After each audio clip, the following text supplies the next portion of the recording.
yeah, there have just been so many things that I experienced from That's heavy. high school. That's heavy. To the time we moved up here, that I didn't really feel like I could talk to anybody about. Like, and sure. then my brain goes to like, okay, if I did tell my dad, of course he'll probably go to jail, but there's Gabby and Dawson and they need their dad, so I don't want to say anything.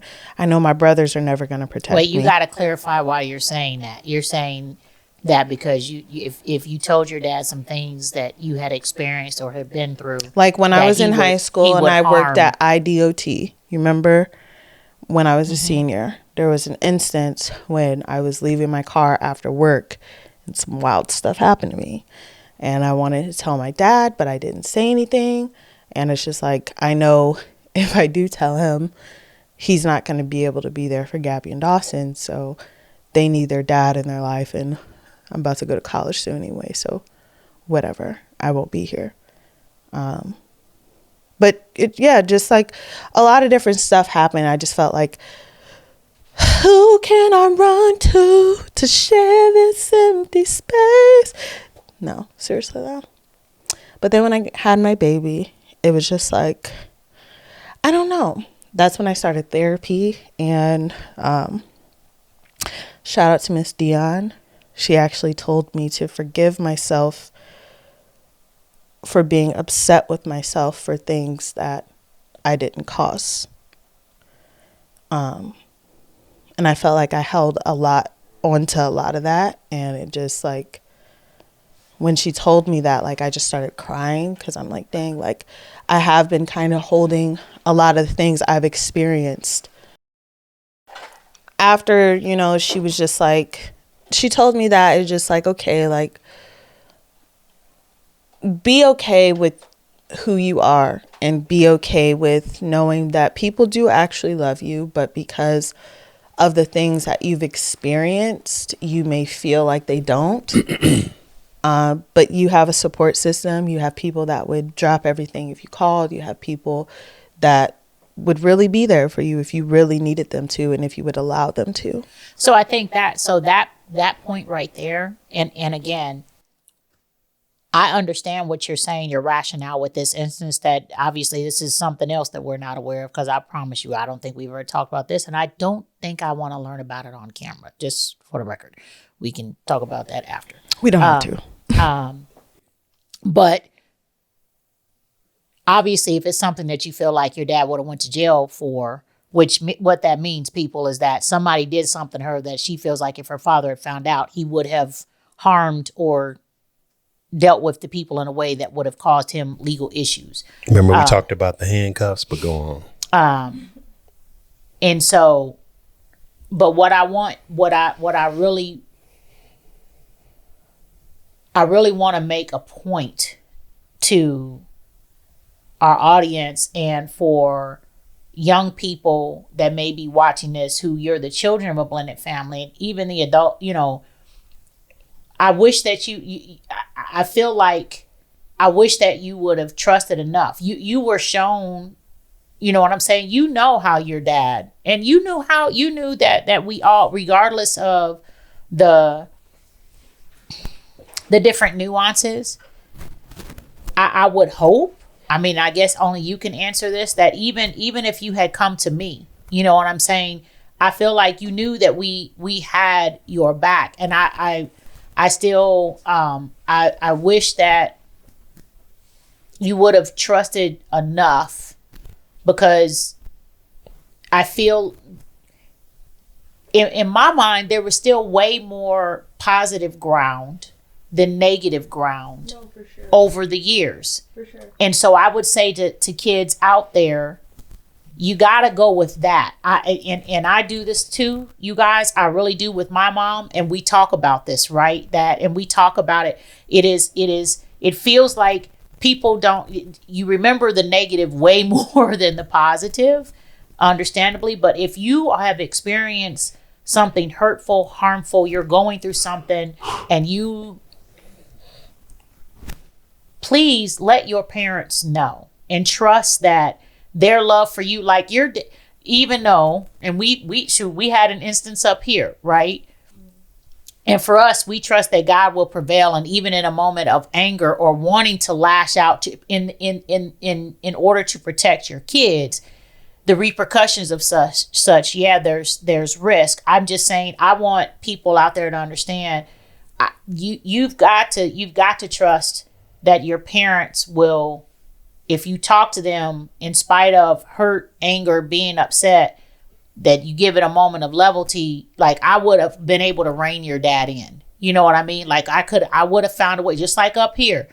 Like, I knew that had he gotten to that situation before anybody else, it was going to be a problem. But you see what God did? He got stuck in traffic. He couldn't even get to you. Yeah. You see what I mean? You feel me? And that's why I'm saying, I wish that you would, it breaks my heart that you felt like you could. It is what it is. Like, I wouldn't trade anything that I've gone through for anything, because it's made me the dog I am today. And I feel like I really wouldn't be. Stop. So listen. I feel like I wouldn't be mentally where I am. You know, I don't think I would have the street smarts that I would have. I don't think I would have the common sense. I think that and I know it's not good to be in survival mode, but in the event that I gotta be, I can be. I know how to be. But I don't know. It's just like, again, like she said, there's a lot more positive than the negative, but the negative was bad. So it'd just be like, but at the same time, like, it doesn't, you know. I don't know. It's just like, that's why I be saying, like, dang, like, that's why I don't be bringing dudes around. It just be like a whole bunch of stuff. And it's just like, also, like, that's why I be having a low tolerance for a lot of stuff. That's why I be so quick to, bro, stop talking to me. Who are you talking to? Like, what? But as I've gotten older, and as my baby gets older, and we were just talking about this, just like how I interact with her, like, I've really been working on that, because I don't want her, just last night, the situation that happened, and she is too uncomfortable to say something to me, and I don't want to make her feel like if she does say something to me, I'm mad at her. Even though I'm mad at the situation, I'm not mad at her. And that's why it messed me up last night, because I'm like, dang, like, this is literally around the time stuff started getting real for me. So, like, it kind of triggered me, but it's like, I want to be able to let her know that this is a safe space. That's probably one of my takeaways from this specific situation. Just as a parent,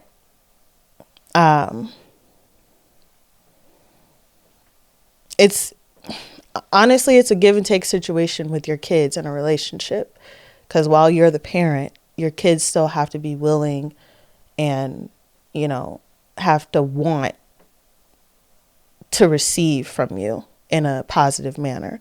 But as a parent, being able to know that you're giving your kids a safe space to be who they are authentically and express themselves to you, even if they know, like, oh, mom's going to get mad at me because I was out at 3 a.m. and I was supposed to be back at 12, but I got a flat tire and we got to push the, car down the street instead of them. That really happens, but anyway. Right. But really instead of her, like, being nervous to call me because she think I'm going to drop out, she'd be like, oh, I know mom's going to be mad, but I know I can call her.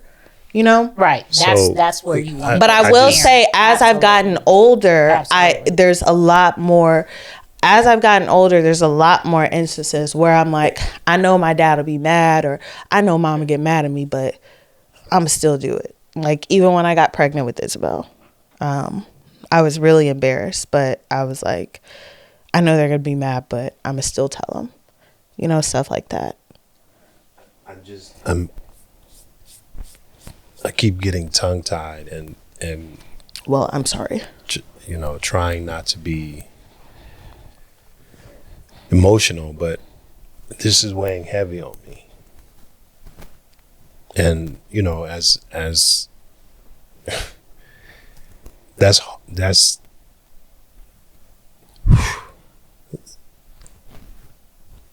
extremely difficult to hear. Because, you know, you've always been and you will forever be my baby. And we talked about it before. It's on film, you know, that you're my favorite kid. And we know Gabby will never watch this, so. Then she actually watches it this episode. Right, like, so I'm going to tell her trouble. Right, she's going to be like, go to point mark. Skip to 45 minutes and 15 seconds. No, but for real, So what would you say before we get ready to watch the next part of the clip? What would you say to Father's Time? What would you say? It's not. It is what it is. It's not. I mean, no. Let him just. You gotta. So, Ty, what in this moment with how you're feeling? If there's words that you could give to dads in blended families and who have gone through, what would be words of wisdom and advice that you might give to fathers to help them do their best to avoid landing in this spot, or be able to stop it where it is and do better to recoup in the midst of where they may be with their blended families now, to assess, hey, because I feel like had we had a resource like this 10 years ago, you know, then maybe you can go, wait a minute, you know, bringing it to your attention, like, let me do an assessment. Is this how you feel? So just keeping it 100. I don't know that I have the answer right now, because I'm just really taken aback. I couldn't provide an out for somebody for something that it sounds like I've been in for a very long time. You know, to hear you say, from the instance of the scar up until Isabel, being pregnant with Isabel, you know, it's a long time. It is. That's over 20 years. I mean, and you're 27. I mean, it's okay. It's not okay. It's not okay. No matter how you say it, no matter how you shape it, package it, it's not okay. Because right now I feel, and I know my emotions are not my friend, but I feel as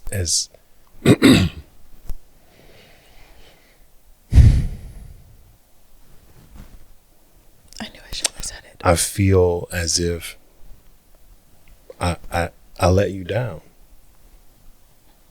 No. And you know, it's hard, as much as I have went hard and will continue to go hard to make certain that you understand.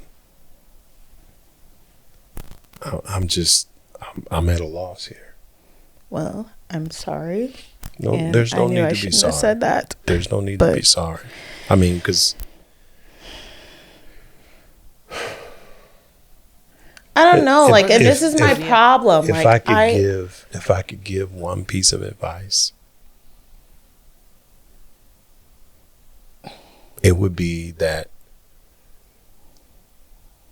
honest, clear effort with bios or bonus is needed to ensure that you're speaking the love language that needs to be spoken, to ensure that your child is being heard. And something that I practice now, you know, as a person that handles or deals with people every day, is I say, be honest with me so that I can be honest with you. That's important. And I'm sorry that I was not in a headspace for you to be honest with me so that I can make the necessary adjustment.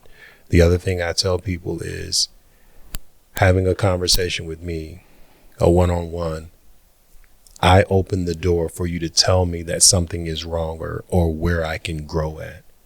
And I'm sorry, I shouldn't say I'm sorry. I regret that I didn't give you that space. I didn't create that safety net for you. It's okay. And to your point, maybe it has afforded you to create some scales that keep you safe, but I should have been the one keeping you safe. Everything happens for a reason. And I don't know. I was just about to say, like, this would be like crazy to me, like, but I love my heart. I love the spirit and the heart that God gave me, because like even though like this stuff I've experienced has happened, like I don't hate anybody. I don't feel bad. Like I could really be walking around here not talking to y'all, not wanting to, and just holding a grudge over stuff. But I've forgiven myself. I've forgiven myself for like holding a grudge over something that y'all didn't know about, and then I've forgiven y'all for just not seeing or knowing. But growing up in a big family, stuff happens, sports, school, all the stuff. So it's like, it is what it is. But I knew when I had a baby sister, I'm like, I can't wait to like be her big sister. I want to show her the ropes. I want to do everything for her. And like, so that's why I take pride in Gabby, because like, it makes me happy to see like, get the tissue. We're going to name this the crying episode. I held mine back.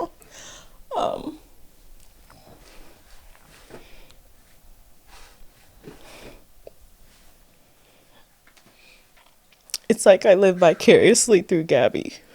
And it makes me happy to see her get like a version of you guys. That quite frankly us four older kids didn't get. And it's not in a bad way. Like I'm always so happy to see like the love and the care and the adoration and the admiration and the patience and the graciousness and all the stuff that you guys give Gabby and Dawson. And it's just like really cool, and it inspires me to be better for my baby. I want to be able to get my baby a Range Rover for her first car, you know, stuff like that. And I'm not even trying to be funny, but like that's real, because like we came from like nothing on both sides. Boiling water to take a bath. Right. So cooking like, ramen and Polish sausages every night for a month. While the things that have happened are like, oh my gosh, this is crazy. Like I wouldn't even be alive right now, or I would have been done off myself and stuff like that. It's just like, I believe everything happens for a reason, and I believe that some things, yes, for sure, I probably put myself in some situations, but there was a lot of situations that I was just in the wrong place at the wrong time, and here I am. So speaking to that, we're gonna watch the next clip, because it kind of gets into what you were just saying, which is one of the points I wanted us to talk through, which is parents evolving, basically, you know, that as you know, well, let's watch the clip and we'll go from there. And I'm going to cry while the clip is playing. Well, he's going to be recording your face while you do that. He's going to be zooming in? I feel like all of my parents were like that. I feel like because I experienced all the things that I experienced, and because I was always in trouble, I was just always a problem child. I was always in trouble with me. That's, bro, like she wasn't me and you. in trouble with neither. Majority of my high school experience, I was freaking in trouble. And it was always my fault that I was in trouble. It was never, why are you doing this? It was always, girl, you out here doing this because you're trying to be fast. You out here doing this because you're trying to, and it was always like I said, I'm damned if I do, damned if I don't, bro. Like, so to have a kid, I feel like that's also why, like, I be getting so, like, touchy about when people tell me how to raise my child, because I will never make my child feel like she can't express herself. I will never make my child feel like the things that she wants to accomplish, she can't, because I don't feel like they're accomplishable, or I don't feel like they're important, or I don't feel like they'll make her enough money. I want her to be, if she wants to be the queen of freaking McDonald's, I want to support her in that. And I don't want to make her feel like she can't do what she wants to do. I want her to always know that no matter what, you have to make yourself happy at the end of the day, not me. That didn't quite get to where I thought, but that's okay. We're gonna keep piecing through this, because there's a lot to unpack. And I think the takeaway here is, again, what was hard for me and in the moment of that, and in watching it again, I don't know. I kind of feel like it's gonna continue to sound like a broken record, because it just is. It's just hard, man, to feel like you feel that your entire high school experience. I hated high school. My entire high school experience was terrible. It really was. From the social aspect to the sports aspect to the grades aspect to the administrative aspect. Like, it was just all terrible. So can we have a little bit of real talk, though, as far as, but I feel like, are you saying that that's all of that's just our fault? No, I'm just saying my entire high school career was terrible. Like, it was just bad. So how do you, so what part do you think we played into that experience? And I think we've talked about some it's really like so high school is really like middle school is like your incubator, and high school is where you hit the ground running on like what you like, what you don't like. Oh, I want to get in Glee Club, or I want to get in robotics, or, you know, you're finding your way before you get to college and want to be who you want to be for the rest of your life. And in that, I felt like I couldn't find my way, because it was either I was getting in trouble because I was lying about where I was at. I was getting in trouble for hanging out with one of my cousins who was on dirt a lot. I wasn't really afforded the opportunity to be able to be a part of like the dance team from the school. And while that, I know you guys be like, but you got to do track and volleyball. That's something that you want to do too. It's just like, yeah, but it messes me up, because from what I was told of, you know, you're shaking your behind in front of all these people, and we're not comfortable with that. Okay. But then it's also like, to be allowed to go play volleyball in a space where boys literally come to look at butts all day, and the shorts are up your butthole, and then you're running track with a crop top, tank top. Yeah, but that's a little bit different, Marsha. So listen, there's a couple of things. So while the attire, yeah, but that's you're in a uniform that we don't control for volleyball or track. Or that's palms. Different. Or palms, but that's different than the spicy, provocative routines that palms would perform. And so at that time, and here's one of the other things I struggle with, and not just at that time, even still now. What gets hard as a parent is and in one of the future clips, I think I actually say that we're going to watch, but I wish I could have had a better relationship with you to more clearly express, and for you to understand and know that my level of being more conservative than the going norm in the community in which we live, particularly in the Black community. I don't apologize for that, from the perspective of it wasn't about shaming you. It wasn't about any of that. It was about trying to set a bar and a norm. Set a I don't know what the right word is. A precedent. Trying to teach you that it's okay to be modest. Thank you. I was going to say moderate, and I'm like, yeah, that's but not they the right weren't word. out there with booty shorts on. They had on long pants and shirts. The problem is, I feel like because you were so Christ, anything power of Christ compels you. If it's anything other than Christ, like you were just so like, it felt like the provocative music, but also the dance. Like, y'all didn't even come to the parent social situation when I did the tryouts, when Dad told me, yeah, you can go do all that. Like the parents, like the Miss Coleman, I'll never forget her. she was just expressing, like, most parents think that, you know, this is like a provocative situation, but we don't let our girls dance if their grades aren't a certain thing. We have to do community service, and it goes well for their transcripts for like, and so I'm like eating all this up, and they're like, you know, we don't play that, and we've, you know, kind of lessened a lot of our stuff from when Principal Boozer was here, and a lot of stuff because a lot of parents were complaining about, like, you know, these are little girls and there's grown men in the stands. And so it's just like, wow, maybe if y'all would have been there supporting me doing that, you would have probably been like, so maybe. While that's fair, but you also said, you also were honest, and thank you for that, when you started talking by saying you were lying a lot too, right? And so what I'm trying to get you to understand is, you're upset with us saying we didn't trust you, but at the same time, particularly at this age, in teenager land, and not that it's not. I only started lying a lot because y'all wouldn't let me go nowhere. But Jayla, that's not. But so listen. I mean, that's real. Let's be real. Let's be real. You ready?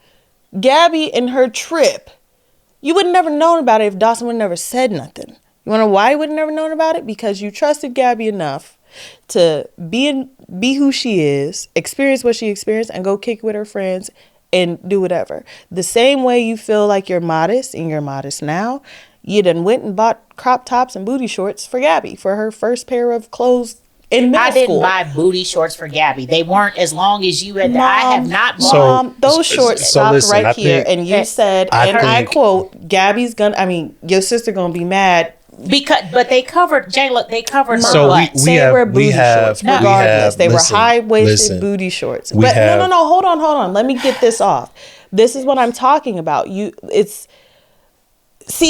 weren't that you would have never let me wear the shorts that you bought her. You would have never let me wear crop tops. And Gabby's body is 10 times more banging than mine is. And as we previously discussed, Gabby is a different person with a different background. Because I feel like it's not. It's because Gabby is your seed, so you felt like you know how she's gonna. How are you gonna tell me how I feel? How you gonna tell me how I feel? Listen, ladies, hold on a second. No, this is what happens because we haven't talked through this stuff. No, but I'm trying to tie it all together, and I and again, this is blended family stuff. And again, I'm still reeling from the whole your father sucked up into talking about your father's side. What has happened, in my opinion, and we've discussed this, is, and to you said it a little while ago, Jayla, you wished that you all would have had the parents that we are today. And a lot of conversations, subliminally and audibly, we realized, I'll use this phrase for me, not for mom, that I sucked. There are a lot of things that I could have, should have done better, noticed, contributed information to, and the list goes on and on. And so this second round, you try to right the ship, not that it's right or wrong. I mean, and there's a kid that we know of, and we couldn't understand why their parents had checked out. We're like, this kid is roaming around everywhere. But then when we found out he had older siblings, his parents were tired. So they didn't have the capacity to parent this kid. We felt like we had the capacity the second time around because we were trying to get it right. However, it sounds like there was this rift made, unspoken, not malicious, but there was a rift made that we unintentionally created with the 4 top ones and the 2 bottom ones. And that was not a purposeful thing. It wasn't. Yeah, and while it's not a purposeful thing, it's like still at hurtful. The beginning you said, let's take accountability. Let's take accountability. Because at the end of the day, me lying and stuff had nothing to do with you not wanting me to wear provocative clothes in middle school. And they were skinny jeans and I was shapely, and it's not my fault God made me this way. And I wasn't looking at people how they was looking at me. Well, sorry. Now I have to get penalized and I can't express myself, but I'm being too fast if I want to get another piercing in my ear. But I mean, hey, it's okay. It'll be cute. You can express yourself. You can get tattoos. You can get piercings. You can wear the clothes you want to wear. You can go kick it with your friends and come home at 12 o'clock in the morning on a school night. You can tell me, hey, I'm going to the mall with my friends and it's not a problem. But me, I'm in high school. Me and my older brothers, we was all gonna go to the same party. But no, it's not that we don't trust you. Like, you're a girl. You don't need to. But my brothers are going. I'm in high school now. No, you're not going. Okay, like that's been the story of my life. Everybody else, Eric, Dom, and Jalen, Gabby, Dawson, have literally been able to do so much, and it's like, oh, you've been lying, you've been a liar, you've been slacking on work, you don't be where you're supposed to be when you say you're gonna be there, and it's just like, okay. But Muggs was sneaking out. Muggs was sexting on the computer in the freaking what's it called? Muggs was fighting people at the park after school, and the list goes on. It's just like, I just gotta sit here and be crazy. There was no repercussions for any of that stuff, Marche. That's not fair. It wasn't for me. Jayla, it wasn't how it was for me. You don't know that. I do know that. Because who else had to sit down with four parents? Because like you said yesterday, Dom would say stuff and do the same thing. Dom would say stuff to you, or Eric would say stuff to you about my mom or whatever, and then we go to my mom's house. But there was never four parents sitting at the table for Eric and Dom. It was never none of that, but it was always for me. There Jayla, was never... Dominic and Eric, look, Dominic and Eric, the level of contention, I will say, relative to my knowledge as far as what was expressed about me to your mom when we were not in a place of relationship that we are now, from what I understand, that was not the same level of communication from them to your mom and what was going on. It was you to your mom expressing upsetness about me. Again, I'm the scapegoat because I'm not a scapegoat. No, I am the scapegoat because it wasn't just me. And that's I was told. But that's what I'm saying, Mom. That's what I'm saying. But you're saying I'm like that's my fault, Marche. No, I'm saying I'm the kid, and the adults be like, yeah, we're all co-conspiring, one band, one sound over here, and it was Jayla. Because then Dom and Eric be like, I didn't, And now all of a sudden it all falls on me. And now I got to take everything to chin. I got to get in trouble. I can't have a phone. I can't kick it with people. I don't. Like, if you notice, probably 3 people have ever been to 63 Buckhorn, including Derica. And that was like a sister friend. That wasn't even really a friend. I never had people come over except for that one time that all those girls came over for the cheerleading thing. They wanted to jump me the next day because they thought I was, you know what I'm saying? Like, it's just, so again, from school to personal life, like Dawson was thinking he had some stuff going on with people not wanting to be their friends. Like, imagine going to school and literally not having any friends. They either want to have sex with you or they want to fight you because people want to have sex with you. And you're in middle school. I've literally been alone. Gabby and Dawson, we made sure we were at every recital, everything, blah, blah, blah. Eric, Dom, and Jalen at everything. Me, y'all have only come to 4 of my games. Y'all were more proactive when I was in. I've counted them. I've actually written it down. And that's for real. When I was in competitive volleyball, y'all only showed up once when I was in Wisconsin. But outside of that once in Wisconsin, I was with Dallas and Sierra most of the time and her mom, traveling and doing all that stuff. Like, for track meets, y'all were there when Eric and Dom, well, I wasn't in school with Eric, when Dom was doing track, and it was just like, okay, we're all here. There would be times where you would have Eric and them come pick me up when I was in regular high school volleyball games, and you know what I'm saying? It just like. So as you're talking, I'm thinking about, there was travel. I remember several times picking you up after the games there at the doors. You know, so there's an additional disservice. So as we're talking about this, how can we use, and I'll use this word, how can we use this trauma of you feeling like we were not there for you, whether it was bio bonus or bonus bio, calling the shots on that. How can we help another family? Honestly, I don't even know. You have to pay attention. I mean, it's weird. You have to pay attention. The adults have to pay attention, and the kids, the adults have to facilitate an environment where the children feel empowered to express, hey, why you going to all that stuff and you ain't coming to mine? And I think, and Jayla said this, we have to be very meticulous. The parents also have to be receptive. And what we have been learning here in this conversation is not having blinders on and not having some equality shared across the board. What were you about to say? Not having some quality. Equality when it comes to how people are handled, disciplined. Actually, it's not even equality. Equity is going to need to be equity. I was going to say something equity.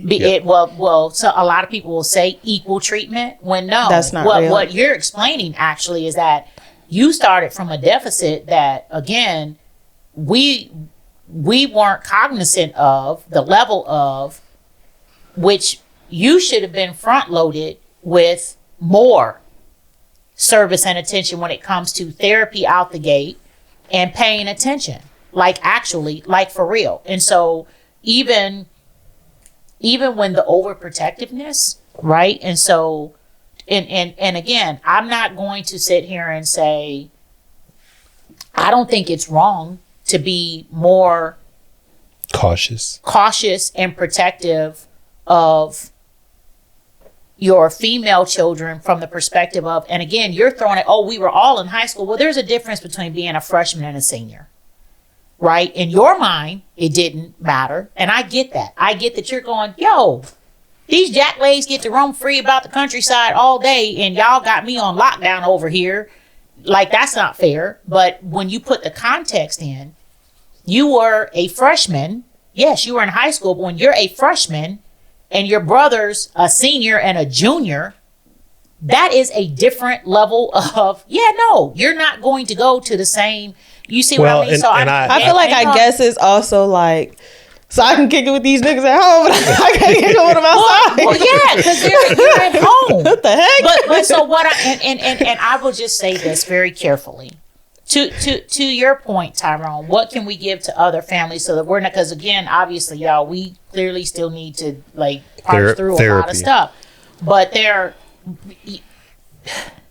you got to get it figured out. You got to talk to your kids. And if you sense stuff off, you have to sit down and deal with it. It needs to be addressed. That's what I was going to say. I feel like it's weird because from a young age, I've always felt like, since y'all probably maybe when I started middle school, I started feeling like, dang, it's weird because I feel like they have a higher expectation for me than they do everybody else. And I'm over here drowning. I'm over here trying to survive. And I'm only in middle school. And I feel like they got I've always felt like the expectation y'all have for me is so much higher than all the other kids. And I don't know why I feel like that, but it just feels like, I don't know. It's like when y'all talk to me, it just be like, that's why I be like, that's the running joke in myself. That's why I call myself the elite, because it's like, I know y'all know I'm going to be the one out of all my siblings that's going to get it first. That million. You feel me? Like that's how I be feeling. So it's like, okay, I'm the elite. And that makes me kind of boost myself up. But it's also it's weird because it's like, I'm also the oldest daughter. I'm just going to be real transparent though. But it's for me, it's not that I have a high expectation of all my children. All of them.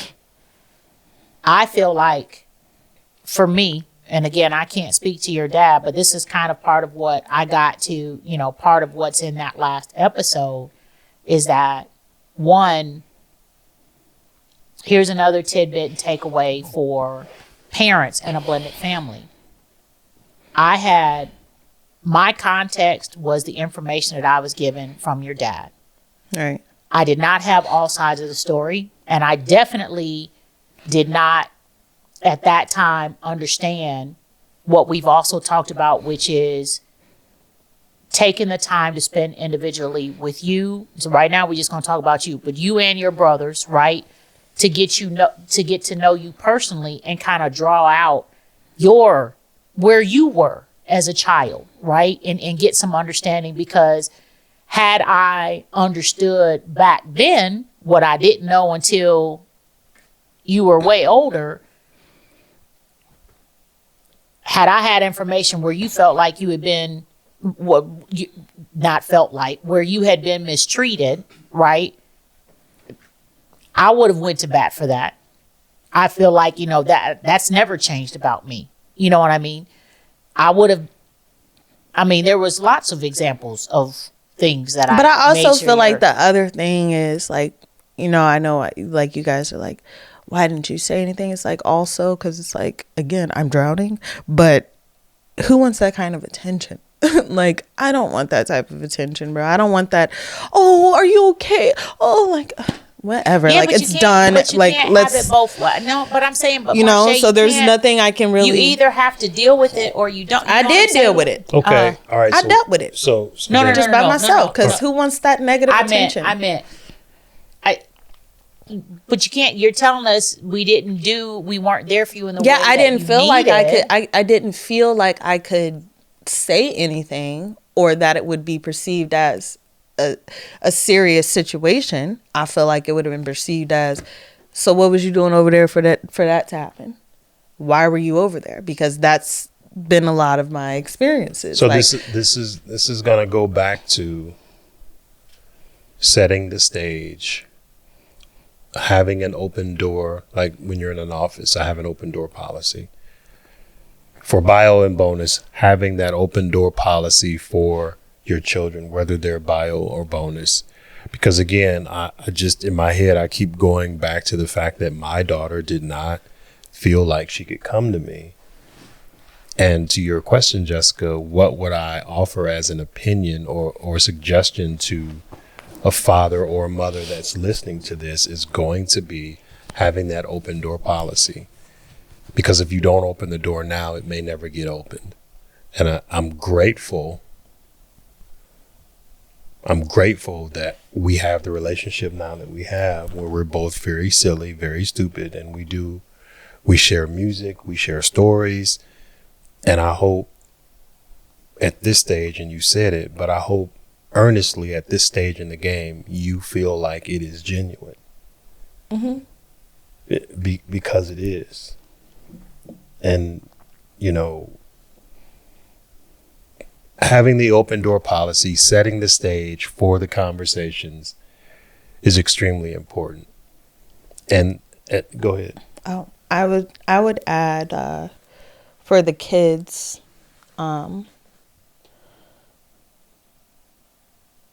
forgiving your parents. Because it's easy to blame your parents for like all your shortcomings, like that's like the people who are like, oh, I'm homeless because my auntie cheated on my uncle in 1932 and it's 2028. Like, let's be for real. But no, forgiving your parents, because it's easy to create a scapegoat for not addressing your stuff.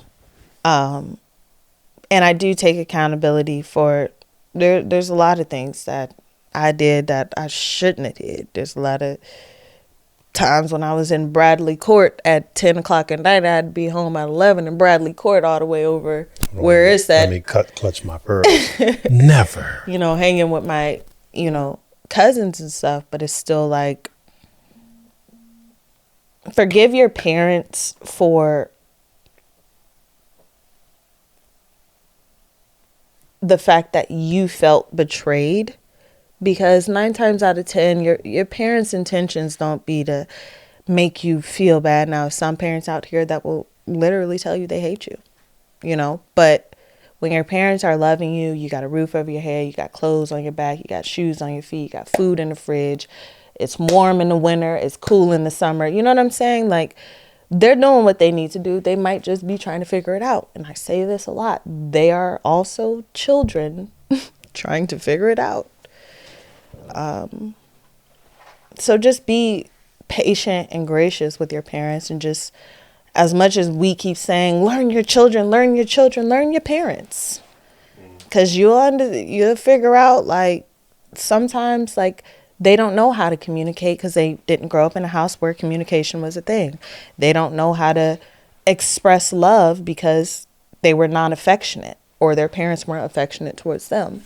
That's good. So, yeah, just forgive your parents because they're doing the best they could. Yeah, all of those are good. And I know we're, getting close to. Yeah, we're just going to do we're getting close to having to land this plane. There's a lot of moving parts, but I don't think this is the last time we'll have the conversation about this. There's quite a bit more to unpack. And I'm hoping that as we continue to unpack this, that there is some continued healing, and not as I'm hoping that there are no more bombshells coming from over here, but I think they're good. I mean, there's a lot of bombshells, but I'm taking them to the grave. Ain't nobody got time to be dealing with that because I'm definitely far past it. Honestly. We're gonna run one or two more parts. I know again we're getting close. This is a lot. It's only 11:50. Okay, so we're gonna. Them crop tops, all of that stuff was, oh, I know your sister gonna be mad at me. You know how wild that is to me, bro? Like, and I have to be patient. I have to be forgiving. I have to be the one that looks at everything with the hindsight view, 2020. I have to be that person. And I'm always there. I'm helping you. I'm supporting you. I'm helping you. I'm supporting you. I'm helping you. I'm supporting you. And I always have to be the bigger person. I always have to present myself in a certain manner. And then when I express myself, it's always a problem. This didn't happen like this. This isn't real. This isn't true. Or you're making this up. You're being dramatic. So y'all wonder why y'all only met 2 guys that I've ever dealt with. For real. Y'all wonder why I don't kick it with people. Y'all wonder why I'll be so closed off to myself. And y'all wonder why sometimes I overshare. All of these have an effect. And y'all wonder why I allow my daughter to do certain things, because I want her to be able to be so confident in herself that even if I say I don't like it, as long as she likes it, that's all that matters.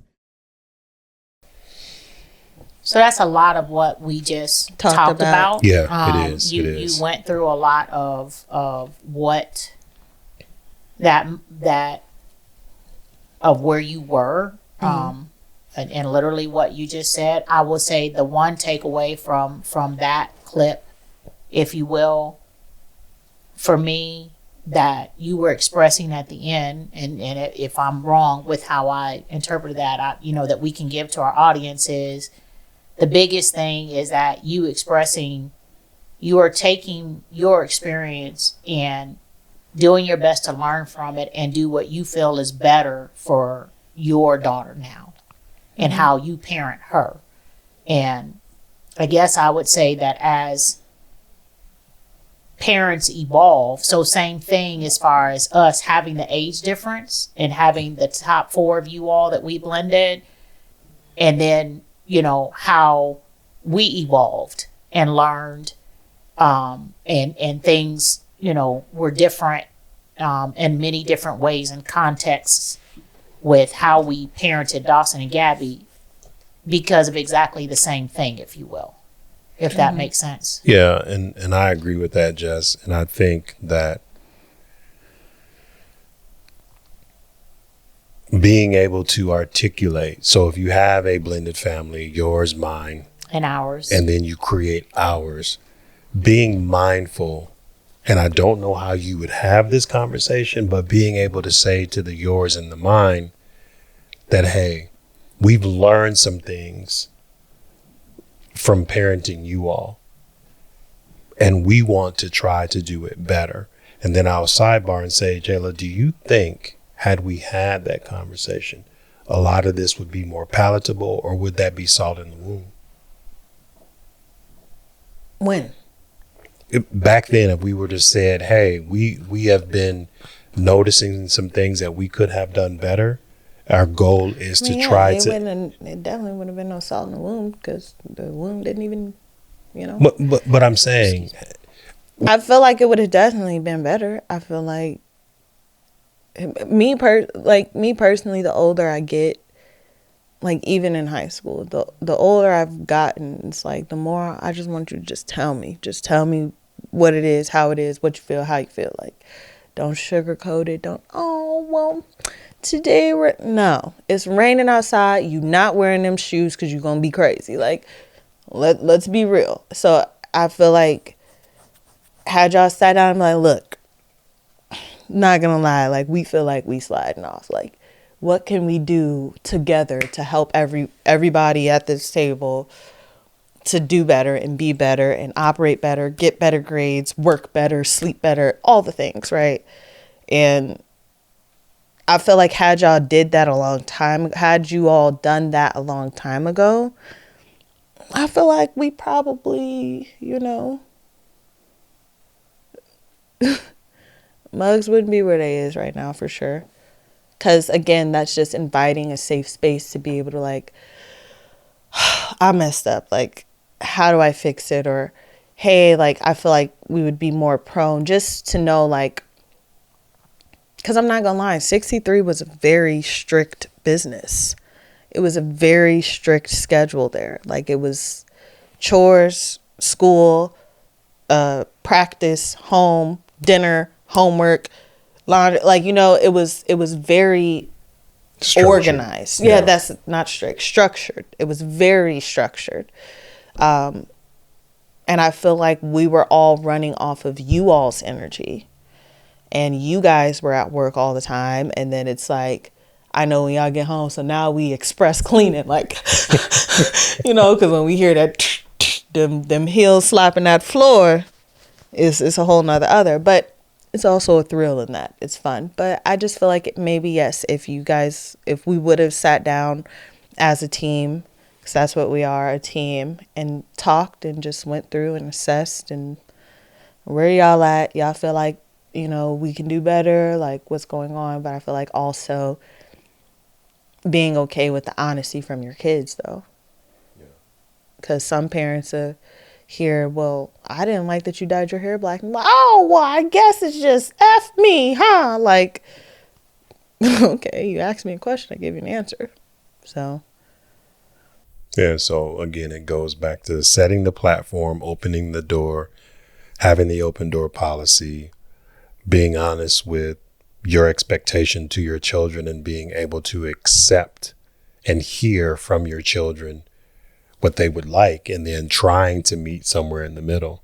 And I was going to say, sometimes it'd be somewhere in the middle, and sometimes it'd be like, okay, no, you tweaking. Like, we're not doing that. Well, no, I was going there. Sometimes you're like, hey, no, we need to toe this line for X, Y, and Z. But I think the other component too, though, which is like, we knew this was going to be like a long haul. Like, we literally could unpack this episode for like 2, 3, 4 more episodes if we chose to do so, because there's so much in there. I think one of the foundational things, though, that actually impacted and affected us in a way which I feel like our scenario is not typically the norm of blended families. Yeah. It is not typical for the father. It's much slower, though, to have, you know what I'm saying, for how we blended.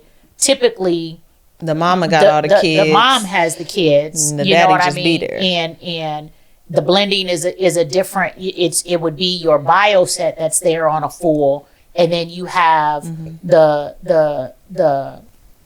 bonus. The bonus kids are coming every other weekend or on whatever type of schedule. And so we would say, take what you need to take from it as an audience, right? But the point I'm getting at, which is not likely going to be at the end, we're going to go through a couple more clips quickly before we wind down. But I think we definitely need to get at the root of, for us, and I do believe this is crucial for any blended family, the whole co-parenting piece and the adults doing what they need to do to the very best of their ability. And again, all parties have to be willing, but to get to a place of healing and civility, or civility and then healing, whichever order it needs to happen for you, so that all parents. Number one, the bio parents that are no longer together, and then working to the best of your ability to have amicable civil relationship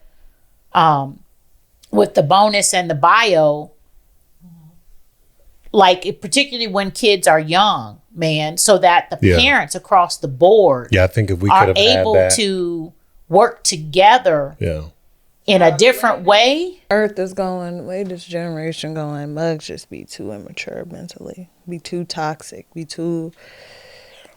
Because people be creating blended families, and people, I know, they be so quick to, I know, my baby mama crazy, blah, blah, no, blah, I know, but what I'm saying is, it's a choice. So I'm just simply saying, because part of what my struggle is, right, wrong, or indifferent, because I have my own set of memories too, and I remember a lot of the challenges you and I had, which, if we're being 100% bona fide honest, it is difficult, knowing Jesus and all, to rise above your skin, your emotions when you feel like a child living in your home, that you feel like you're doing the best you can to raise and parent, has it out for you, which is how I felt a lot of times.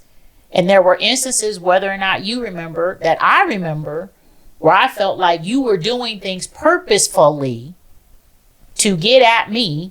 Like what? And being just, and it is hard to overcome that in a way that keeps you on equal footing. And these are all things that people deal with, that you got to be transparent about and get help to sort out, so that you can have that foundation. Because even though you were a teenager, right, you and that's what I kept coming back to. Now, I did have help and counsel in the form of, like, I literally had two of my closest inner circle that I are like, okay, is it just me? This is what's going on. But all of that also rolls into, had I had a different relationship with your mother at that time. Because a lot of this, I wouldn't even bring up to your dad. So let's stay right there for a minute. I think that's a very important thing. Yeah. When you have a blended family, and it goes back to the whole scar thing, having the conversation, realizing that it's real, giving some merit to it, or investigating to find out there is no merit. And had we been in a place where we were not, because it used to be the J's. She would say something about you, I would say something about Jalen, and it felt like, for me, tit for tat. It felt like, we've talked about that. That it was a race. I'd hand off the baton to Jayla, she would run, and then she would hand off the baton to Jalen, he would run, and then I get it back, and it was just all this back and forth, which we know today was extremely unhealthy, but we didn't have the relationship that we needed to have, that we thought we had. With the other bio parents. Well, with each other. With each other, and then the bios. The reality of dealing with the reality. So it goes back to the root of assessing where your kids are. Mm-hmm. And number one, we just, again, meeting and marrying and putting together a blended family in 90 days. Meeting and marrying in 90 days with no kids is wicked. Yeah. Like that, like it's a lot. Yeah. Because this ain't married but to blend married at first sight. And married at first seriously, stupidity. Right? And that's one of the reasons why I love watching those shows, because I can identify, with Love is Blind and Married at First Sight, right? I can identify with a lot of that. But the reality is that the foundation of where we started from, which again, it was never malicious or malintent. It really wasn't. We literally, I thought, I knew, I felt like I had fell in love, enough love for everybody. You know what I'm saying? And that again, the context, and I mentioned this in that episode too. One, my disposition and the context from which I started was one-sided. Yeah. It was very one-sided, and I didn't know better and didn't have the opportunity I didn't know better to sit down and talk through, hey, okay, let's figure out what's going on with the kids. Like, I got you. I hear you in your side, but let me see where the kids are. You see what I'm saying? And then request the same of him with sitting down and doing the same thing with Jaylen. We didn't do that. We misstepped on that, y'all. And so we're saying, again, if you are in preparation phase and you're creating a blended family, if you're dating someone, you got kids and they got kids, and whether you living together or looking at getting married, that is a blended family situation.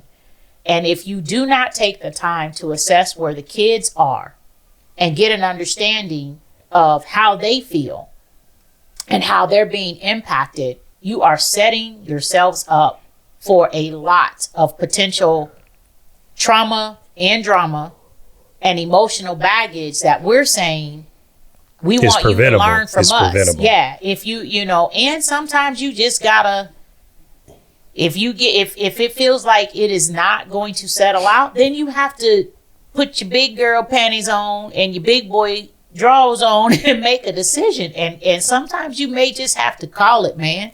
Well, because you don't want to. And not even call it. I mean, I think you're headed to, you don't want to cause. Mom said to the left, to the left. Right. No, I'm saying, any unnecessary due stress.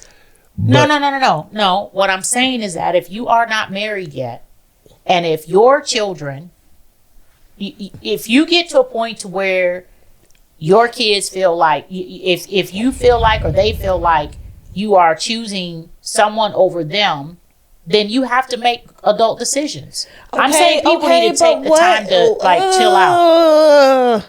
Because sometimes, for example, Jayla and Jaylen, you feel me? And that's not what was going on. I'm saying. So what do you do? You know? I don't know. What we've always said is tell people to pump the brakes. And I'm not trying to cut you off, but I want to. I mean, I guess I am. Pump the brakes. We've talked about that several times. Pump the brakes. And so I'm saying, in pumping the brakes, get the help that you need to dig deep enough and make the assessment and put in the work to make a determination on if you're able to go forward in a way. Hey, them kids start saying they don't like you. It's time to go. No, I'm saying, but that's, you need to. She can't cook oatmeal. But that do be saying, that does say a lot. Don't ignore that and just brush it off. Because some people be like, oh, you're mad. Yeah, some parents do be. So like, I'm saying what we've learned through all of this. Again, this whole episode, and if y'all just start at marker minute number 50 on part 3 and just watch the rest of that, is really kind of where most of the fireworks. Now, there are a lot of nuggets in part 1 and part 2. I mean, in particularly in part 1, where we talk about the co-parenting factor and new wives and ex-wives being able to be amicable and being able to have relationships. New husbands and ex-husbands. People just have to be mature. Yeah. That's my point. You know, one party can be mature and the other party ain't. But what you have expressed is that your level of all the things that you have carried and dealt with, that there are multiple factors that contributed to how you got there. Yeah. And I appreciate you being willing to own the reality that there are things that you did that you should have known better. But at the end of the day, the adults are the adults. And so we're simply saying that if you are in a blended family situation, then here are components that make a huge difference from the biological parents taking the time to work through their stuff, taking the time to get to a place of being able to be respectful and civil and co-parent their children in a way that's not affecting the children because y'all mad at each other. Get yourself together before you start trying to parent us, taking all that stuff out on us, not letting us wear coats because you're not going to bring them back. You know, all type of stuff. Like, that's cruel to your kids. They didn't ask to be here. So even as we start to circle the plane, I know we're running short on time. Our third closing. Yeah, this is our third actors? closing. And so I want us to kind of wrap up you know, we're circling. We're about to hit the runway, and then we'll get into the gate. But let's do at least one more clip, and then we can kind of digest that. And again, this conversation is very long and it's very raw. So we definitely want to continue to unpack this. So what's that last clip you have? This last clip actually, excuse me, y'all, does a good job explaining why we're even doing this and talking back through this. So let's watch it and we'll go from there. All right. Keep that in mind, that even as you unpack stuff, you still have to be willing, once you get things unpacked, be able to sort it out, be able to move forward. This is, you know, again, not for show. These are real emotions. These are real, you know, situations that we have not dealt with. And then if we thought we dealt with them, they are still very raw, very fresh.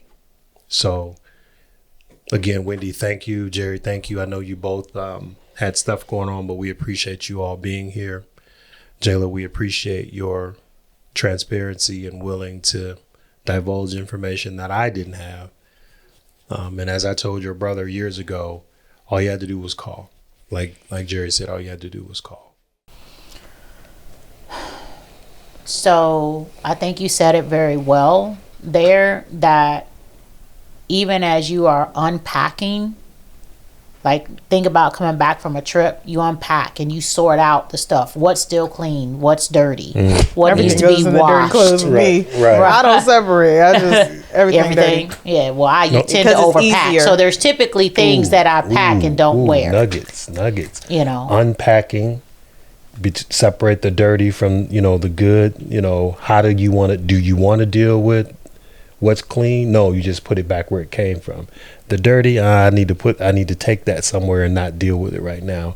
And to your point, it's all dirty. Dirty clothes go in the laundry basket. I know, but you don't immediately deal with them. You drop them in your dirty clothes basket. You may not get to them. You fold the clean clothes, put them away. And that's the good stuff in the relationship. The dirty clothes equate to the luggage, you know, the damages that we have that you just stick in a basket and you get to them when you get to them. And I think that's what we're finding out here. My version is I consider all my luggage dirty and I'll clean it. It's just easy for me to clean it all at once than to sort it out and figure out what's clean and what's dirty. Just clean everything at I think once. we've seen that, you know, and you may have a different perspective, but I think we've seen that. I think the three of us have three different ideologies of it about what it means, which is family. And that's fine. Yeah, and that's fine. And so to that point, this is why you have to, you have an option, y'all. You can choose to, you know, if we go all the way back to that horrific Aftermath clip that we played at the beginning of this, the very beginning, which it was horrific to me because it just was not a good look. I was not in a good space. And what I do thank God is that that is not the norm, right? It ain't. But that was just. You said it is? I said it ain't. No, she said it ain't. Oh, okay.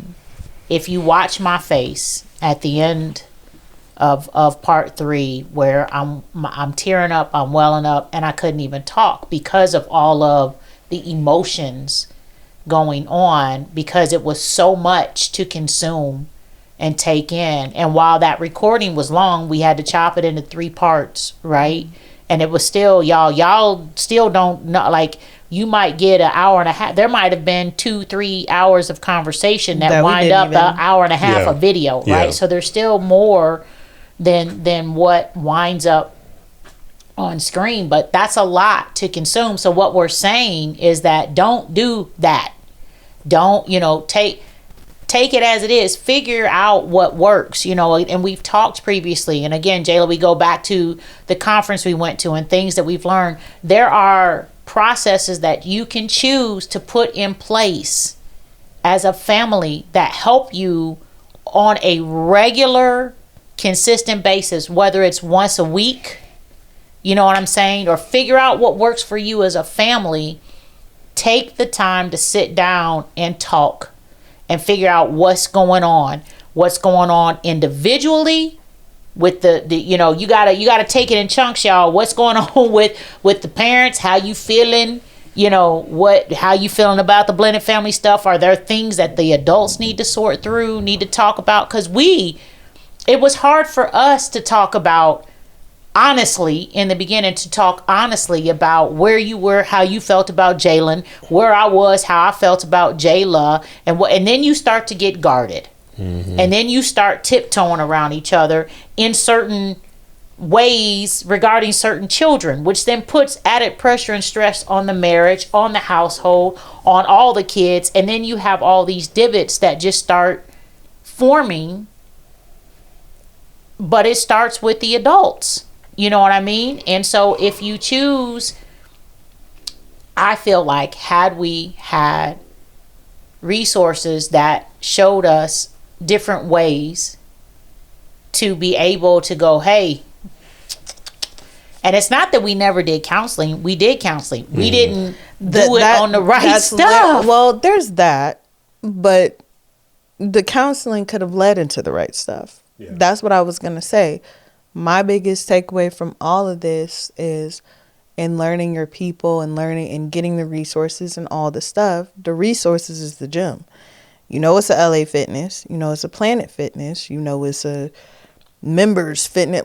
You know, it's different gyms out there, but you have to be willing to look for the right one for you. Right. And then you also have to be consistent. You're not going to get your dream body in 2 days. It takes 6 months to a year to actually see what you're looking for. So the counseling, we could have just been more consistent, and it would have definitely opened up a lot more doors. Well, we were consistent in different ways. I think that the thing though is that, and I'm not even saying like a person, but the counseling, like just amongst each other, having those open dialogue, having, you know, getting to know each other, just being more consistent. Because we were very consistent in the beginning, eating dinner at the table, you know, just talking to each other. But like as schedules happened, as we got older, we just fell off and it just became life. Yeah, I feel like that was pretty. We enjoyed it. We enjoyed, but like in the same breath, like our thing, like something that I wish we would have implemented, that I hope that we should start back, but just like movie nights on Friday, like even though it's Netflix and stuff now, like that meant a lot to me, to be able to go to the store, movies, go to Blockbuster, pick out your movies, get a couple movies for the kids, a couple family movies, a couple thriller movies.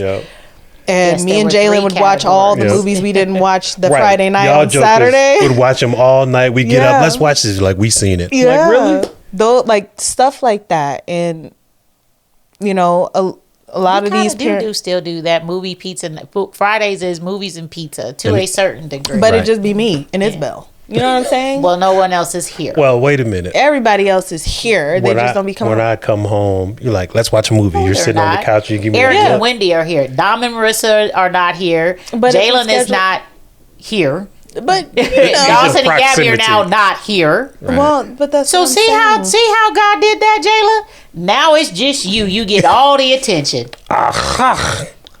Wow. Come on. Whoa, now you can clock that tea. Hold on, I don't know if I like that. No, I'm kidding. I'm joking. Eric down the street, he like bump y'all. See you when I see you. Literally 12 minutes down the street. No, I mean, yeah. So I say that to, you know, going back to, and I see you with your, right. You want to go now? Finger. Go ahead. I just wanted to, for me, closing is this. One thing that I learned, you know, again, Jayla gave me some bricks that I got to deal with, you know, and just got the AK-47. We shouldn't really be referencing that, but I'm sorry. I realized half the way through that that's probably not a good analogy, but it did feel like that I had just been unloading. Okay. Yeah, just got the Swiss cheese. I got the bricks. So Swiss cheese has holes in it. Okay, just keep going. Good. Yeah, no. Bruh, Swiss cheese has holes in it. Dude is I got making the it dump worse truck. by the minute. I felt like you pulled up with a big old garbage truck, and I was Swiss standing cheese. at the back of it, and you just, and all of a sudden it just. That's how that felt. Okay, so you got a bucket full of Swiss cheese. I got a brick. And But yeah, Swiss cheese. So I think the one thing that I want to leave everyone with is this. This blow up happened right here in a semi-controlled space. Do not allow the skeletons and the scars and the content to come out at the cookout, at the grocery store, you know, in the store. Those are not controlled spaces. And so to Jayla's point and Jess's point, deal with this stuff in a healthy manner so that you can be that unit that operates at the cookout, wherever, and things are not contentious and things don't blow up. I will say this carefully. Sometimes I feel like we're the exception because we've learned how to operate and learn how to sometimes have the hard conversations, but some of it we had not unpacked.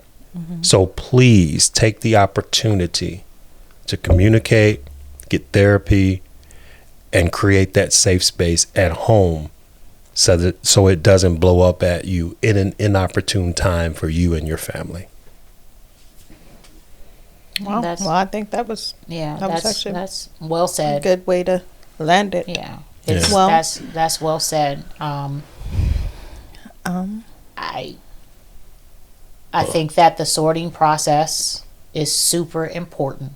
That when, and you said, I get, my closing would be this. Again, going back to the clip of when they were recording after, and when you expressed that, you know, your perception is that, you know, I just want things how I want it, and if it ain't how I want it, then I discount, you know, whatever is being said if it's not fitting for like my box or what I need is. That's my summary of what you expressed, and that was it really has made me just take a step back and pause and think. And I think one thing that I'm learning, and again at the ripe old age of being 52 now, and still fine. Thank you, dear. And still fine. The adults need to be okay understanding we are not perfect. Yeah. And growth is a forever process if you allow it to be. We never arrive, at least my opinion. You don't ever arrive. You know, you can always, there's always room for improvement. And so being able, now do I think that everybody has their own opinion? And again, I think I said that before, that everybody wants stuff the way they want it. That's human nature. However, it does not mean that you're always right. And being willing to understand that if we say we want to go, we're in Chicago and we're trying to get to Tennessee, I may think this highway is the best way to go, but some people prefer a longer, more scenic route, and that doesn't mean that they're wrong and I'm right. Because we can still land at the same destination. Yeah, they may take longer, but they may have a reason for that. Right. You know, and so I think if I could leave anything with parents, just based on there again, that y'all, there is so much stuff in this. You have to be willing. I would rather, I can die on my sword and be like, no, I don't agree with y'all. Do, you know, that ain't right. Ba da da da. And again, knowing, I think, I hope my kids understand my intent is never,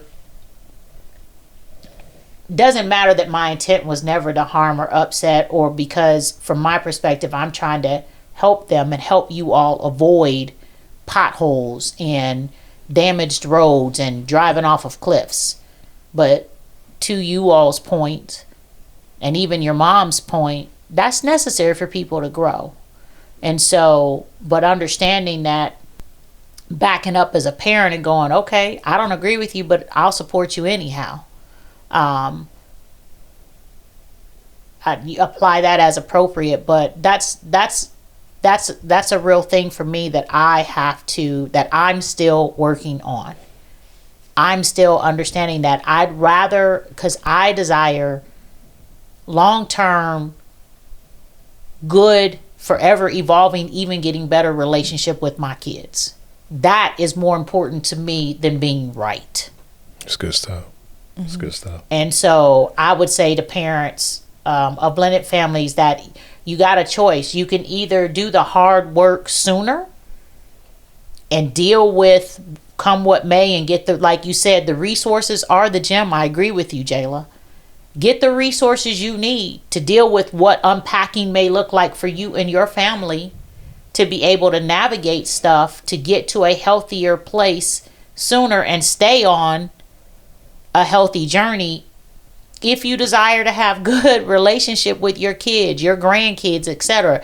Because all the alternatives that could present are that when your kids get grown, they like, yeah, they can go no contact for sure. I got good luck to you, love you, but gonna have to love you from afar, and that's just not an option for me. So I have to be willing to look at myself and take the criticism that my children feel towards me, knowing that they know it wasn't intentional, but it doesn't remove their pain any less. Okay. All right. Baby girl, we're in the gate. Park us. Beep, beep. No, I'm kidding. I will say, one thing that I am learning actively is just being more patient and being okay with understanding. Like, I've always felt like, okay, people gonna say what they gonna say, but like really, really being okay with understanding that your parents 9 times out of 10 have your best interests, and while they may say something that makes your skin crawl, it's not in a bad way. They're just trying to look out for you, and like I was telling you yesterday, how we've been talking about money and QuickBooks a couple of months ago, I would have been like, why are you asking me about that? Like, why are you talking to me? But now it's just like, these things are important. I feel like it's also, as you get older, that's like they say, your kids will see who the bad parent was when they get older. And that's real. And I don't think my parents were bad at all. They weren't. They were just trying to make a way for us because they wanted better for us because they didn't have it. And in that, unfortunately, there were some things that were missed that, but I mean, hey, you live and you learn. You go through what you go through, but still loving your family, still caring about them, still being open and honest with them, and still being able to look at them and say, even though you're mad at me right now, I still love you. It's very important.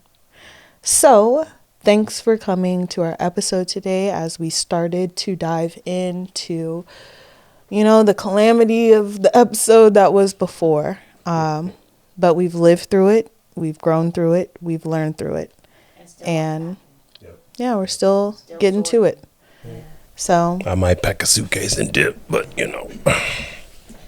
Mom said you're going to dip right up there with Malachi. Keep playing. Oh, rest in peace, Malachi. If you guys don't know, our hacking old baby is gone. You ain't got to call him that. We lost our Malachi, our Chapoodle of 18 years. He would have been 18 in July. He would have been 18 in July. He's a Cancer like me. Yeah, it was difficult to let him go. He was leaving, but he was a part of all of our family, for real. Yeah, very difficult. So, like, comment, share, subscribe, turn our post notifications on. We will be back with another video. And thanks for coming to talk to us about Blended Family Matters, because blended families matter. See you next time.